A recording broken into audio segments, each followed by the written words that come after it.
naman, walang good sa morning kung ito ba na mabubungad sa'yo. Ang gagaling mag-alaga ng aso pero hindi naman responsabling mag-alaga. Nako naman, nakakabanas. Attorney, yung tapat ng bahay namin ginagawang palikuran ng aso at pinababayaan lang ng may-ari. Legal ba to? Hindi ito legal. Sa ilalim ng RA 9482 o yung Anti-Rabies Act, ang may-ari ng aso ang may responsibilidad na pulutin at linisin ang mga dumi ng kanyang aso sa mga pampublikong lugar. Attorney, yung kapitbahay namin laging pinapakawalan ng aso niya sa gabi at hinahayaang gumala. Baka makakagat ng tao, pwede ko bang i-request na ipa-impound ang aso niya? Pwede siyang maireklamo ng paglabag sa Animal Welfare Act. Ang hindi paglilinis o pag-aalaga ng tama sa mga alagang hayop ay maituturing na cruelty to animals.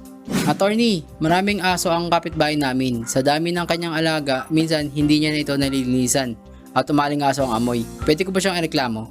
Pwedeng maipa-impound ang alagang aso na hinahayaang gumala sa kalsada sa ilalim ng Anti-Rabies Act. Maaari ding makasuhan ang may-ari ng aso kung nakakagat ito o nakaperwisyo dahil sa kapabayaan ng may-ari.